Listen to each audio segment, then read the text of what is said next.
Oi, gente, tudo bem? Como vocês sabem, meu nome é Juliana Lima, sou facilitadora em constelação familiar e especialista em narcisismo materno.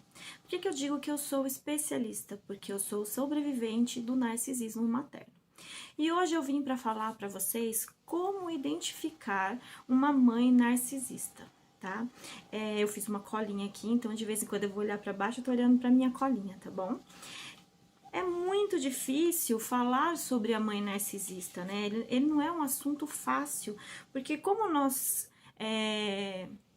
fomos criados numa sociedade, na maioria cristão, né? Que acredita em Maria como uma imagem santa de mãe, né?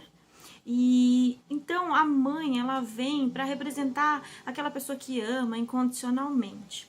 Mas infelizmente não é sempre assim, né? Existem filhos que são mal cuidados pela mãe. E todos nós já ouvimos, né? Que temos que honrar os pais, e realmente temos que honrar nossos pais, né?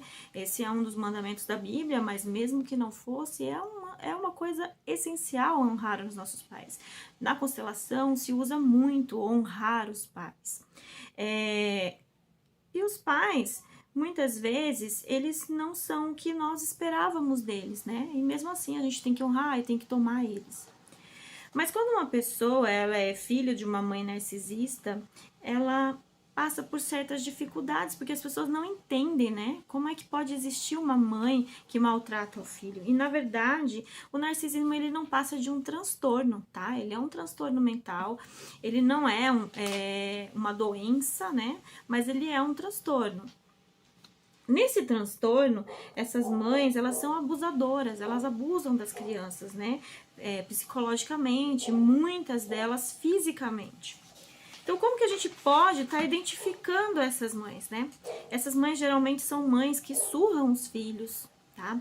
Muitas vezes sem motivo, sabe? Geralmente quando a gente faz uma arte, né, e a gente é criança, a gente gosta até de contar, nossa, quando eu era criança fiz tal coisa e levei uma surra e tal, e fiquei de castigo, mas essas crianças, elas apanham demais, elas apanham todos os dias e elas não sabem nem por que elas estão apanhando. Elas não conseguem se lembrar, né, do qual foi o motivo pelo qual elas apanharam.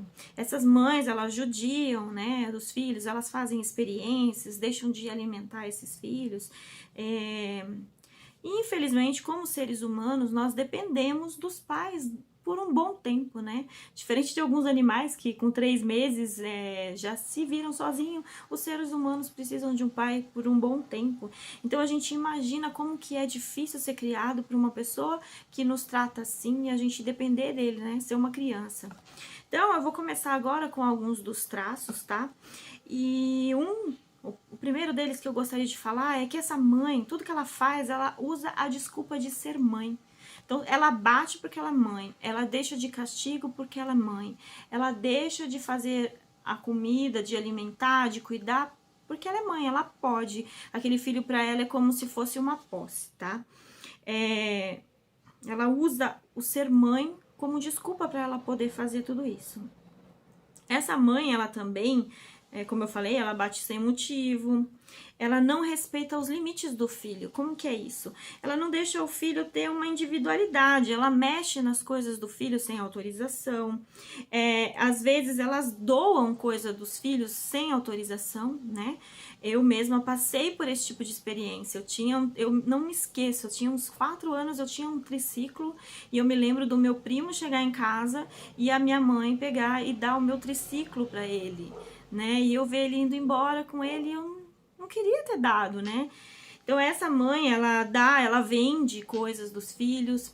Eu também tenho uma outra experiência, nesse caso eu tinha uma saia, eu usei uma vez, eu me lembro que eu trabalhava já, comecei a trabalhar muito cedo, com 14 anos, e era em 95, eu me lembro de ter pago R$ 70 nessa saia, e no outro dia eu usei uma vez, a minha mãe ter vendido ela por R$ 35 pra vizinha. Então eu fiquei louca. Cadê minha saia? Como é que vendeu?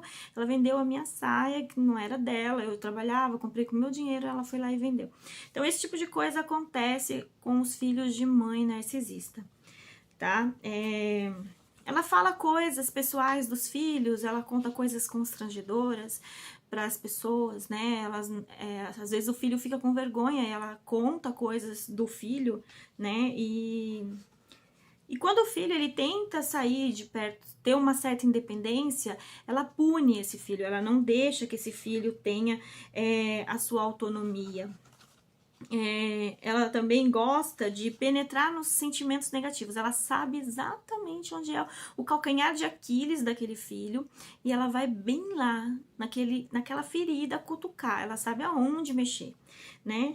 E tudo que ela faz assim com muita naturalidade, como se fosse normal, como eu já disse lá no começo, porque ela é mãe, né? Ela pode mexer nas coisas, ela pode dar, ela pode intrometer, ela pode tudo. Tá? E ela elege um filho de ouro, tá? Ela sempre vai ter um filho que é o eleito dela como de ouro. Esse filho, deu certo, esse filho é o que deu certo. E aí ela vai ter outros filhos, ou um filho que vai ser o bode expiatório. Esse vai ser o responsável por tudo que deu errado. Então, o bode expiatório, ele que causa as confusões, ele que causa as brigas, ele é rebelde. O bode expiatório é tudo, é o que dá trabalho, é o que fica doente. O bode expiatório é o trabalho dela, tá? E esse bode expiatório, ele não tem sentimentos, ela não se preocupa com o que ele tá sofrendo, com o que ele tá sentindo, ela não se preocupa com o que acontece com ele na escola, ela não se preocupa com nada. Esse filho geralmente vive tentando agradar, sabe, essa mãe? E muitas vezes ele é um bom aluno, tira notas boas e ela nem sabe o que acontece na vida desse filho, tá? Ela destrói as relações familiares porque ela vai colocando um filho contra o outro, ela gosta de fazer rivalidade entre os filhos, tá? Então vai prestando atenção em todas essas dicas que eu tô dando e depois eu vou deixar lá na minha página do Face um teste da mãe narcisista para vocês estarem fazendo. Tá? Então, ela vai estar desvalorizando o filho, tá? Principalmente os filhos bode expiatório, ela vai estar desvalorizando, ela vai arrumar uma crítica, ela vai falar da aparência, ela vai sempre desvalorizar e diminuir os filhos bode expiatório, tá? Eles são os problemas, né? E se você contar alguma coisa pra ela, ó, tal pessoa fez isso pra mim, tal, eu tô muito triste, ela vai ficar do lado da outra pessoa, ela nunca vai estar do lado dos filhos, tá? Ela não aceita opinião, ela nunca erra, ela não pede perdão, tá? E ela só cuida do filho que ela elege como o filho de ouro. Os outros ficam meio que esquecidos, ou às vezes ela até cuida um pouco dos outros, mas sempre tem um que é o bode expiatório, que esse ela não se preocupa mesmo. Então, você imagina como é que fica a cabeça de uma pessoa, né, que tem uma mãe assim. É muito difícil, né, você conviver na sociedade que tem a mãe como sagrada e você ter uma mãe que te trata assim. Então, a sua cabeça fica muito perturbada. Na verdade, o transtorno mental é dela, não é seu, né? Então, quem precisa trabalhar isso seria ela, mas ela nunca vai fazer isso.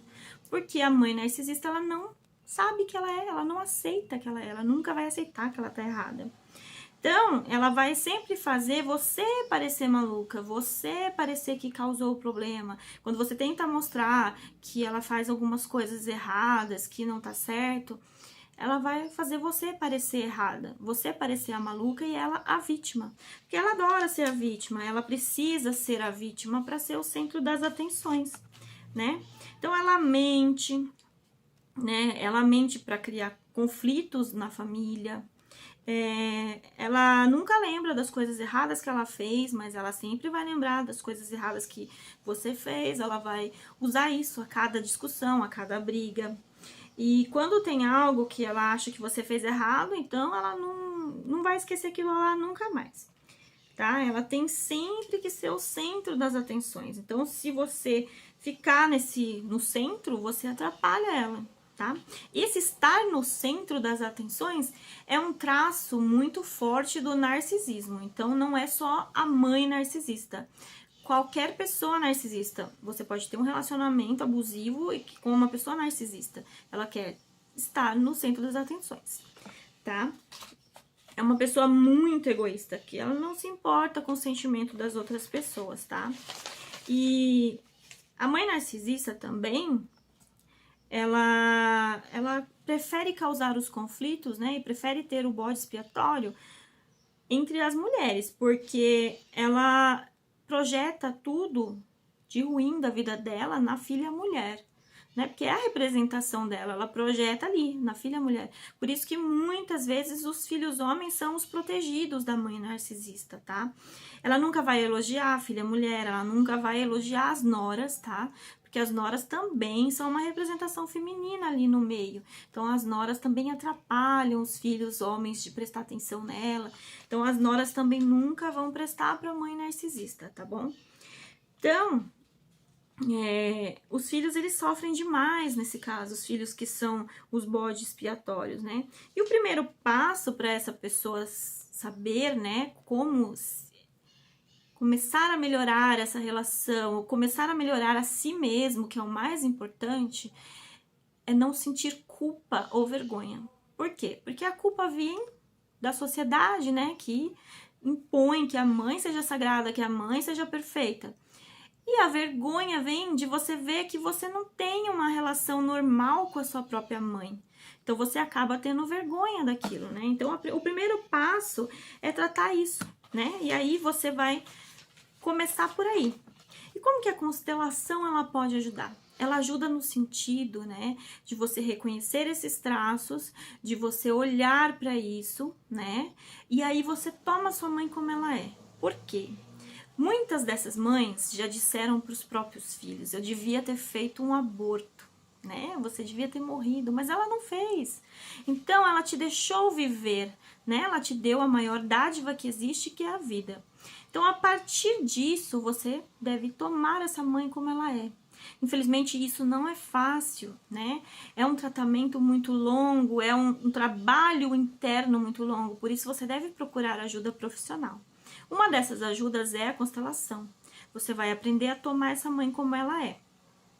E outra coisa, você vai aprender a ir buscar lá aquela criança que não aprendeu a ser amada, tá? Aquela criança que não se sentia amada, ela precisa que você ressignifique essa situação. E agora que o seu adulto olhe para essa criança, tá? Ressignificando a vida toda. E a constelação, ela faz isso, tá? Ela faz você voltar a olhar para aquela criança, tomar sua mãe. Por isso, eu escolhi esse tema, né? Porque como vítima de mãe narcisista, eu me sinto na obrigação de orientar, né? Como agir. Também como vítima de mãe narcisista, a gente sente a necessidade de ajudar as pessoas, porque a criança ou a pessoa que é vítima de mãe narcisista, ela aprende a amar demais, às vezes, tá? Ela busca esse amor da mãe o tempo inteiro, por isso que muitas vezes ela se envolve em relacionamentos abusivos, porque ela não curou lá dentro, ela não ressignificou isso, tá? Aí tá a importância de fazer uma constelação. Eu decidi fazer alguns vídeos falando sobre isso. Esse é o primeiro, tá? Para vocês darem uma identificada. Eu vou deixar lá na minha página do Face, eu vou ver se eu consigo deixar no Instagram também o teste da mãe narcisista para vocês fazerem, tá? E o próximo vídeo que eu quero fazer sobre isso é como superar uma criação por mãe narcisista, tá? Então, além da gente fazer o trabalho, né, eu quero ter essas conversas com vocês a respeito disso. Como superar essa criação? Então, o próximo vídeo que eu vou fazer, tá? E eu quero fazer um vídeo a cada 2 dias e mandar pra vocês. Esse é o primeiro. Então, daqui a pouco vai vir o outro falando como superar a criação por uma mãe narcisista. Eu já tenho o tema dos 5 vídeos que eu quero fazer a respeito disso e eu aguardo vocês no meu canal. Deixa joinha lá, curte, me segue nas redes sociais também, porque eu quero muito falar com vocês a respeito disso. Isso é muito necessário, a gente precisa ressignificar a nossa vida, andar, crescer, tomar essa mãe como ela é. Você não precisa sofrer mais.